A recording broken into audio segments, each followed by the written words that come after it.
Chance for the Avalanche coming the other way. Shot snapped right on by Wood. Kochetkov makes the save, and he denies the rebound for Cogliano. And now Carolina throws this one back out. Nason interfered with in the middle of the ring. Welcome to the Canes Corner podcast. I am Adam Gold. Had a lot. And two. Beat the Colorado Avalanche 2 nights after losing at home to the Vancouver Canucks. And I know, remember when Carolina went to Boston and New Jersey after it was a disappointing game against the Wild, right? They went to Boston, and you're thinking, man, Boston and New Jersey back to back. That's a tough way after a difficult loss. This team does have the ability to rise to the occasion and bounce back. And it certainly wasn't a great Hurricanes performance. It was better than the one against Vancouver. But they got some, good goal scoring in the first period from Marty Necas and some otherwise amazing performances on the back end. Brent Burns played his best game as a Hurricane this year anyway. Dmitry Orlov was great. Jacob Slavin was great. Burns and Slavin each played 9 minutes of the third period. Just incredible. Hey, let's get the housekeeping out of the way. First, let me do this. Sorry. We're brought to you by the Aluminum Company of North Carolina, as I sip a beverage.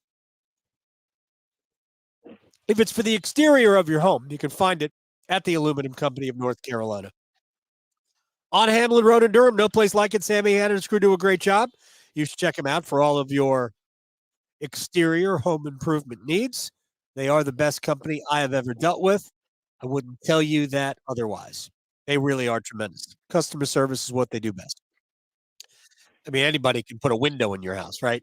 But these guys do an amazing job. All right, let's get to it because I don't want to be here any longer than you want to be there. I have no idea what that means. Look, wherever you are, if you're a Hurricanes fan tonight, had everything. It made you feel every stinking emotion you could feel. It gave you joy. We had a natural hat trick, all natural, from Marty Necas in the first period. Incredible. The building was pulsating. Incredible stuff. And then it had like the gut punch. The Zach Parise goal made it 3-1. You hate it, but all right. Colorado, by the way, was best at 4-on-4 tonight. Way better at 4-on-4 than they were at 5-on-4. You had the Parise goal to make it 3-1. You got, man, it's a terrible way to end the period. You just got Colorado to nullify their own power play with a penalty. I think that was on Ryan Johansson, who was non-existent tonight. Other than that, I forgot he was here. And then right off the face-off, 7 seconds after the goal, Samuel Girard just flings it. It's like a Hail Mary near the goal. It looked like it hit Kochetkov's glove and went in. Like, how the hell did that happen?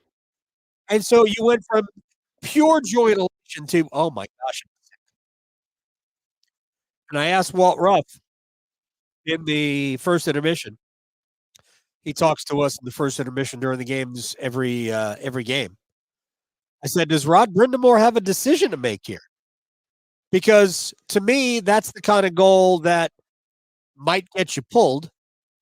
And it's the kind of a goal after the third goal against Vancouver, which makes me wonder about your level of concentration. So to credit Rod, he went to the bullpen and out-trots Antti Raanta, who was excellent in the second period. Absolutely excellent. He had to make a bunch of good saves. I think his best one, I know there's tons of highlights that you've already heard. But the Raanta save on McKinnon, to me, which kept it at 3-2, might have been the save of the night. That save at 3-2, because Nathan McKinnon, I don't know if you guys know this, is freaking ridiculous. over 30 goals, 85 points coming in. And they tie the game up there. Who knows what happens, right? Raanta gets over, makes a great save. And again, he played a dynamite second period. And then right before the third period started, Mike Brown, one of the media relations stalwarts here. These, by the way, the Hurricanes win awards all the time for their media relations group. Mike Sundheim, Mike Brown, David Piper. Don't know how he's not named Mike. I think maybe we must call him Mike. Anyway, they do such a great job. But Brownie walks past me and he goes, Raanta, lower body, Kochetkov's in. I'm like, wait, what? I mean, Raanta played the whole period. I didn't notice him hurt. Skated off. That was it. Number 52. Get back in there. And Kochetkov was great. You heard that as we started here. I replayed one of the many Kochetkov saves from the third period. I think Colorado had 10 shots on goal in the third period. They ended the game with 27. I believe they had 10 shots in the third. So Kochetkov allowed 2 goals on 18 shots. And I give the kid so much credit because it had to be hard. First of all, nobody wants to get pulled. Pulled in a game you are leading is next level. Think about that. Pulled in a game that you are leading. I'll go back to a game last year, which was part of Kochetkov's hot streak, where Antti Raanta started the game in St. Louis. And I believe it was 3-3. Might have been 3-3 after one. I think it was St. Louis. Anyway, Hurricanes had, I think it was a tie game. And Raanta wasn't very good. They gave him the hook. Out comes Kochetkov. He played great. So Kochetkov gets the hook. Raanta comes in. He plays great. And now the conversation is, do you go back to Kochetkov for the Devils, or because Ranta's played well, do you, as long as he closes it out, do you give him the game against the Devils on Saturday? And then Raanta doesn't come out for the third. It's Kochetkov again. And now, unless even if Ranta's healthy, I think you go back to Kochetkov. I do. So somebody asked me, why did Kochetkov start tonight? And the answer is because the team needs Kochetkov to be the number one. It's really no more complicated than that. You know, Rod talked about in the post game really wanting to get Raanta in because frankly nobody has played in a while. Hurricanes didn't do anything for 10 days except, I don't know, cocktails. But Kochetkov, who didn't play great, first half of the game against Vancouver were great, maybe even a little bit longer, but I said first 36 minutes were great. But from that point on, it was a little shaky. But I think by showing him the confidence that we're coming right back to you, kid, you're telling him that we believe in you, that we think you can be it. And honestly, the Hurricanes need him to be it. Certainly until Frederick Anderson, can get back on the ice. I mean, he's skating. He's now back practicing, although not necessarily with the main group. So we're still, look, I've been guessing. All of this is a guess as to when Freddie's coming back. I've said right around the trade deadline, maybe just before it. And I'm not getting into, we need a goalie. We need a goalie. I'm not doing that. We're not doing that. Because again, we still don't know what type of goalie they might need, if they need a goalie at all. And I think the real test will come in how Kochetkov deals with what has happened these last 2 games. Again, for the first 35 minutes, he was excellent against Vancouver. And then I didn't like the power play goal, too deep. Didn't like the third goal, too lazy. And like other people made mistakes too. I'm not saying it's all on him, but can't let your concentration lapse. And I think that happened on Tuesday, and I think that happened tonight. I think he was kind of bummed. Maybe he felt like he should have had the Parise goal, but nah. I mean, yeah, could have, but I am banging him for that. But maybe he thought like he should have had it. And sometimes I think Piotr has a hard time moving past the first goal. So maybe he wasn't expecting the fling from Samuel Girard just on the other side of the red line right along the wall.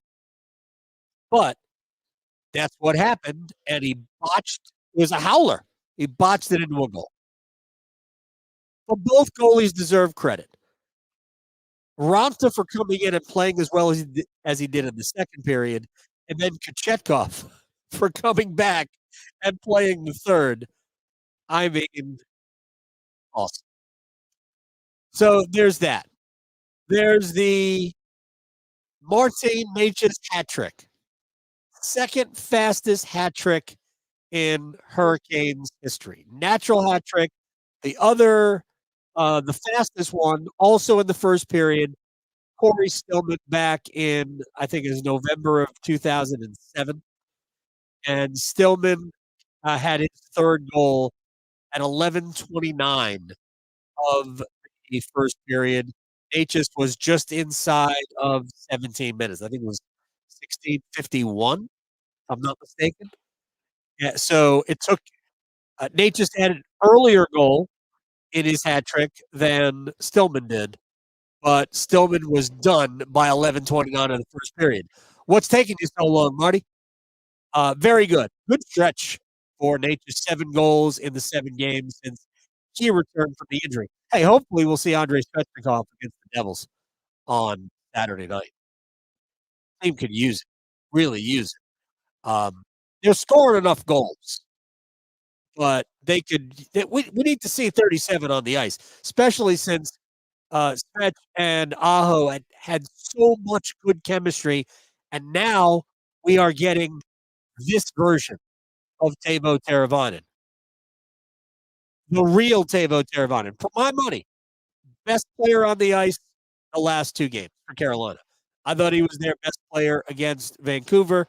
I thought he was their best player tonight. He had competition here, but a 4-assist game, he did everything again. Absolutely spectacular performance, I thought, from Teuvo Teravainen. So you had the Necas hat trick, the Teravainen golden sombrero of assists, 4 of them tonight. But then, with no Brett Pesce in the lineup, you had Dmitry Orlov bumped from the third pair up with Brady Skjei to play on a second pair. Tony DeAngelo draws in. I thought Tony was good tonight. You know, there's been some speculation. How would he play if he's ever called upon? What is he like? Here's the thing. I know Tony a little bit, and I've spoken to the head coach about this. Tony is obviously unhappy by not playing. He would rather play. But Rod's not using 7 defensemen unless he has no other option. So that eliminates that. In fact, the last time DeAngelo did play, it was because 2 forwards were out of the lineup. And Carolina just said, well, we're just 7 defensemen. We have them. And DeAngelo played like 3 minutes and 53 seconds. He took 4 shifts or 5 shifts and didn't take one after midway through the second period. So he wants to play. But right now, due to circumstance, he's the 7th defenseman. And as long as Carolina is healthy, he's not going to play. But Carolina wasn't healthy tonight. Brett Pesce was ill. So Orlov bumps up. Chatfield and DeAngelo play together. DeAngelo actually played his offside. I would have been fine if they had flipped it, let DeAngelo play on his right side and Chatfield play on his left. But look, Tony's a great athlete, and he's got a great pair of hands. And I thought Tony played a pretty good game tonight. They didn't ask him to do a ton, but when you're playing Colorado, as much as McKinnon and Rantanen and I think it was Arturi Lehkonen, who normally you hear a lot from him. Yeah, Lehkonen played. As much as they play, everybody's going to get a close-up look at that top line. That top line is just bananas. You're talking about McKinnon has got 85 points already now through 52 games. So he's got 30 games left. You're talking about somebody on pace for like 120 points, 125 points. Cale Makar is on pace for 100 points. Mikko Rantanen is on pace for like 107 points. It'd be a second straight 100-point season if he pulls it off. So they're loaded. And those guys play a ton. I don't think I want to get Makar's ice time tonight. But I mean, he played a lot too. Cale Makar played 26 minutes tonight. Evan Taves, who I love as a player, played 24 minutes. So, when those guys are on the ice, they're going to get a lot of ice time. And Carolina doesn't generally do that with their forwards. A lot of the forwards, just about everybody got their turn with the McKinnon line. And like a lot of different defensive pairs at it. And Burns, who played 26 and a half minutes tonight, Slavin, who played 25 minutes tonight, they were both great. Orlov played his best game. Tony and Chatfield were going to get exposed every once in a while, but they handled it. I thought Tony played a very good game. It was good to see that, Tony was ready, because it would be easy to not be ready. So, so many good things. And still, Carolina didn't play a great start to finish game tonight. Colorado had the puck a bunch, which this just in, Colorado's good. But Carolina was they fought tonight. They lost the game on Tuesday, and they weren't good, but they battled. And they hung in, had a chance, in spite of the fact that the Canucks had the puck all night. I think Carolina was better with the puck tonight. Certainly, you couldn't be as bad as you were against Vancouver on Tuesday. At least Carolina didn't fight the puck tonight. But Carolina was super competitive and better from Aho tonight. Still not great, but better. But man, did Teravainen play great. I want to talk about a couple of other things. And I do want to go through some of your comments. I always threaten to do that, but it's hard because there are so many. So thank you. And it's hard to read through them and not have you people drive off the road. The penalty kill, which against Vancouver allowed 2 goals in a game for the first time since the Tampa game, when Tampa went 4 for 5 in the power play. So from the Tampa game until, not including the game Tuesday night, but until the game Tuesday night, Carolina's penalty kill was operating at 92%.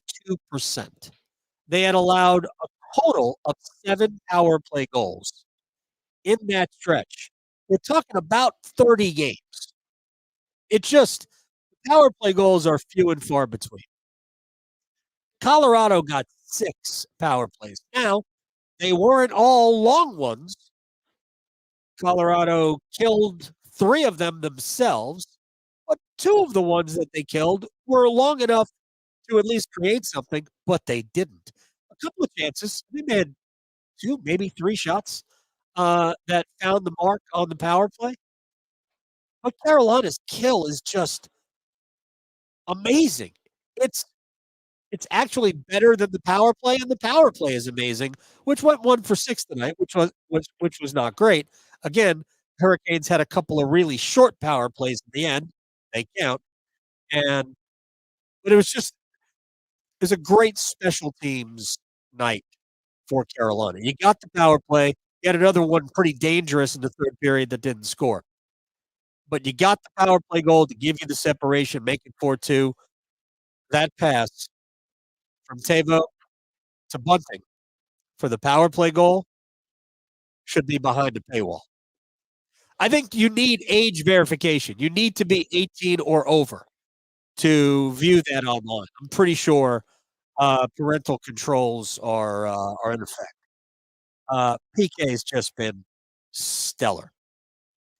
Also, Colorado pulled a goalie with like a little bit more than 3.5 minutes left, and that could have gotten crazy. But man, Colorado didn't get a lot of great looks at it. A couple, but not a lot. It was just awesome. Absolutely awesome. And then we had a goal without a goal. Seth Jarvis getting the empty net goal awarded to him when I think it was Raanta who interfered or hooked or slashed him when Jarvis had the puck on his backhand from a sharp angle. No guarantee he would have shot. He would have scored it. But he was about to shoot it. And if the officials didn't award him a goal because of the angle, I don't think I would have complained about it. But seriously, that was great. And Jarvis had to overcome a ton tonight. He's one of Carolina's best players, man. The kid is amazing. He's tough as nails. Winning power penalty kill faceoffs. And so he gets the goal. He blocks the shot with his hand. Something happened. He cut himself. I don't know. I will we'll find out either later or tomorrow what the deal is with Jarvis. He runs down the tunnel. He probably missed 2 shifts. Whatever they did to repair it, to repair him, I don't know what it is. Jarvis was missing for he basically missed a shift. That's about it. It's incredible. What a great player. Um, Dmitry Orlov played his best game. Brent Burr. I don't want to just keep repeating myself here. So let me get back to, first of all, I like Necas. I do.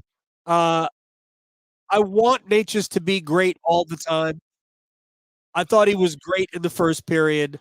I don't think he was great after that. But really, he gets his hat trick. He gets 3 goals, and you don't win the game unless he does that. The first goal, which he creates with his unbelievable skating ability. But it's a bad goal. Georgiev can't allow that. We'd be losing our minds if one of the Hurricanes goalies gave that up. Still, just to get the shot off in how that whole thing happened shows you the level of ability.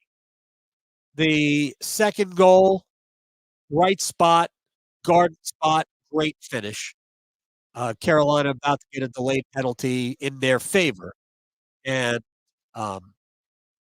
Teravainen gets it to Burns. A nice backhand drop pass to Necas, wide open in the slot, and he just, absolutely blasts it past Georgiev. That made it 2-0. And then the third goal, he's on the ice because trying to remember exactly what the sequence was, but I think Carolina just killed the power play or something like that. Anyway, Necas is on with Aho and Teravainen, and it might have been that line's best shift at 5-on-5 of the entire game. And ultimately, Teravainen's in front with Necas, and he just pushes the puck over to Marty. I mean, there was I think there was a bouncing puck or was knocked down out of the air or something. He pushes the puck over to Marty, and he just chipped it in. Just put it on net. Georgiev was way out of position. I actually thought, maybe not after the third goal, but after the second goal, I actually thought that, you know what? They might go get Georgiev. And I wonder if Jared Bednard thought about it, but he was not the goalie to get pulled tonight. So Necas has just been, in terms of scoring goals, on fire. Awesome. I wish he had played a little bit better in the last 2 periods. because I think there was a little bit of drop off in his game. But that line was pretty effective. Didn't hear a lot from Jack Drury tonight, but we don't need to. But I thought the line was very effective, and Michael Bunting was excellent, excellent tonight. Um, there were tons of good signs about what we saw from what we saw. Now let me just look ahead a little bit if I could. No, tell you what. Let's see if we can't go through some of these comments here. Um, Thoughts on moving Drury to 2C, then calling up Ponomarev, who, as aforementioned, scored a goal and gave out a helper in his first NHL game, and placing him at 3C.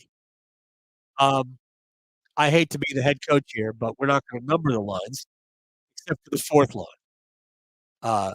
Jordan Staal's not losing ice time to anybody, and I don't think they're going to play Ponomarev over Kotkaniemi.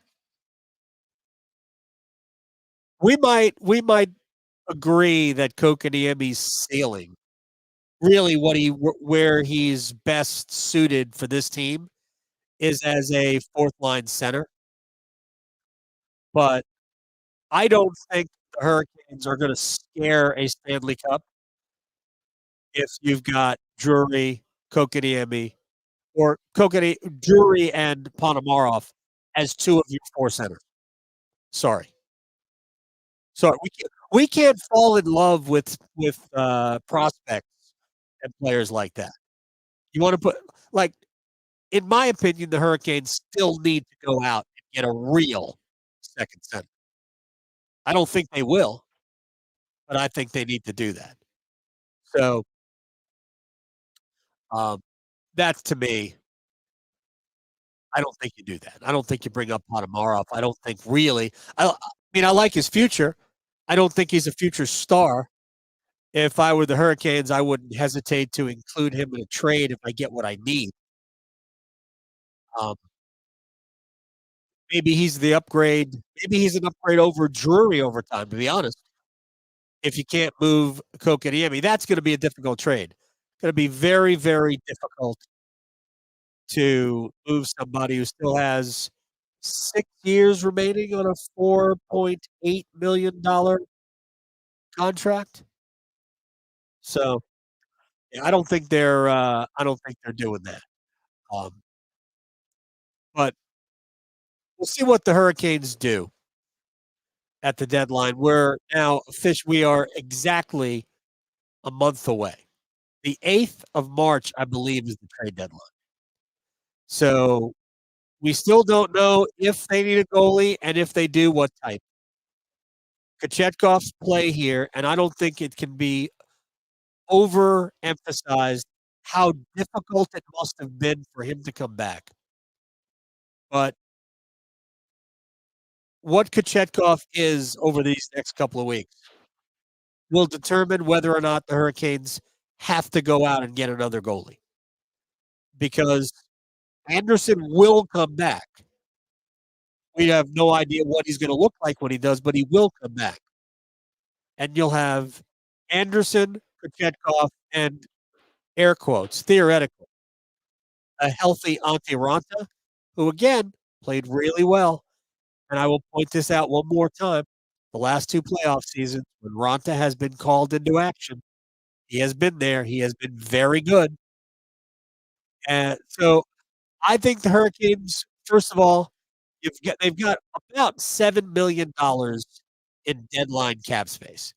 So there's a lot of options they have. They could add one big piece to an extent, or they could add a couple of minor pieces. They could get just a legitimate right-handed center to play a fourth line role, or maybe play on the wing, but take some faceoffs, because they are still a little lacking in righties to take draws.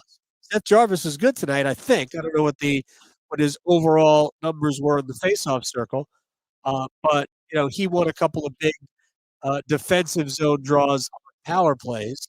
Let's see. Jarvis was he was over 50% in the faceoff circle. By the way, Sebastian Aho has become very good in the faceoff circle after not being so in the first, say, 20 or so games this year. Jarvis was good tonight on the dot.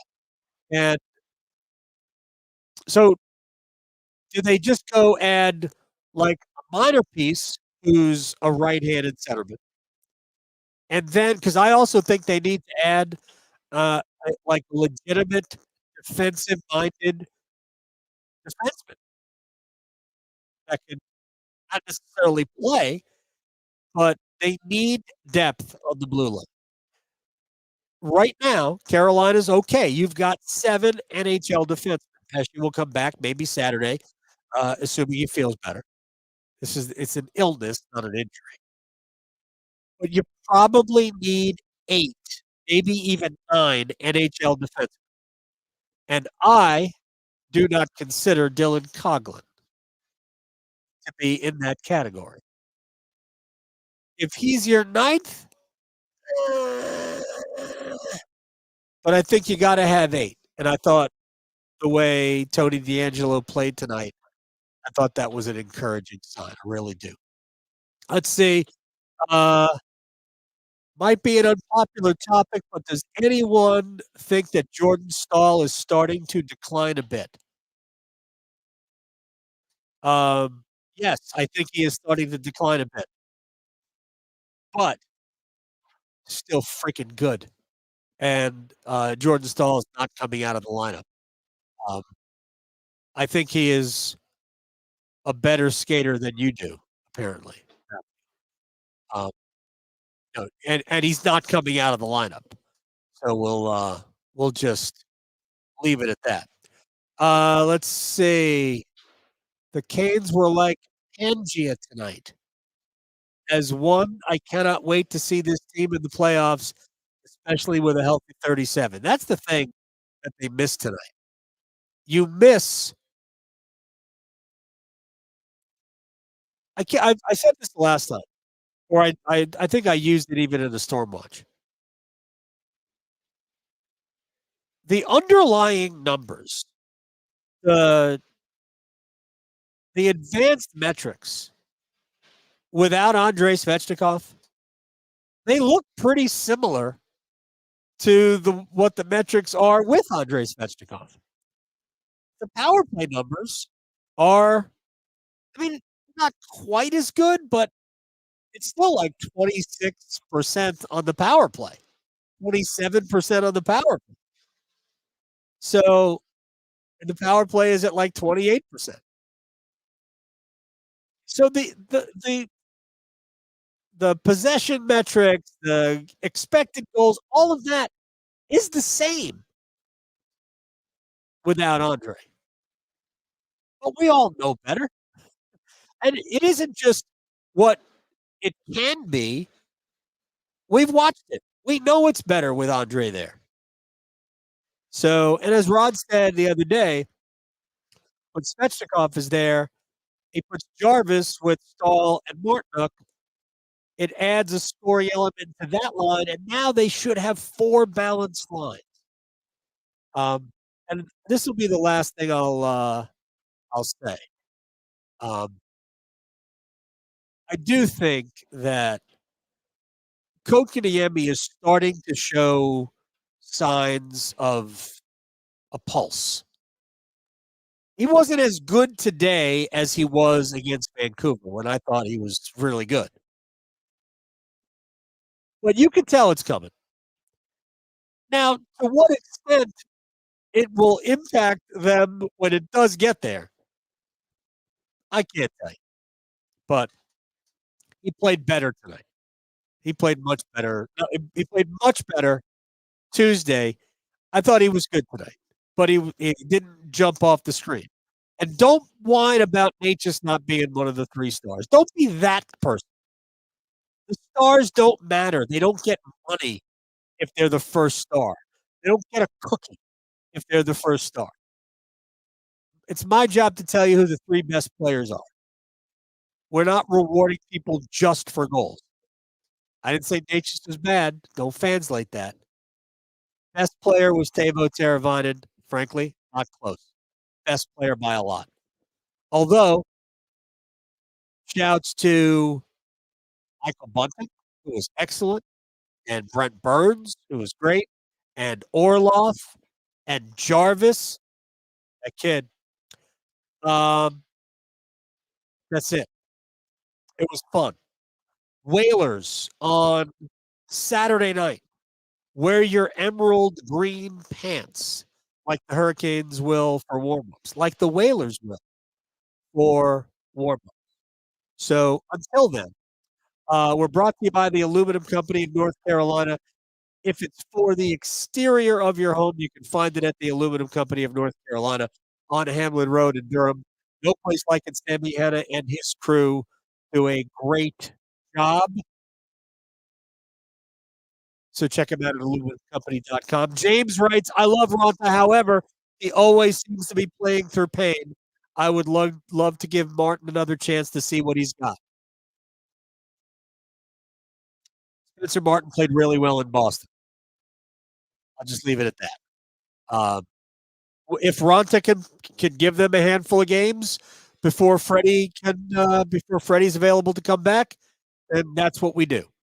But the best thing that happened tonight was Kochetkov getting back into the game and playing well in the third period. So that's it. We got a lot to talk about over the next several weeks. Buckle up, people in Australia, down in Adelaide. G'day. Buckle up in wherever you're listening in Alaska or Finland. I don't speak Finnish. Best I can do is offer you this. Sebastian tässä moi. Kuuntelet tällä hetkellä Canes Corner podcastia. Oh, that's Sebastian Aho. You're listening to the Canes Corner podcast in Finnish, I assume. Of course, you could have said anything, and I wouldn't have known what it was. All right, we got to go. Thanks. We'll see you Saturday night. Same bad time, same bad channel. Bye-bye.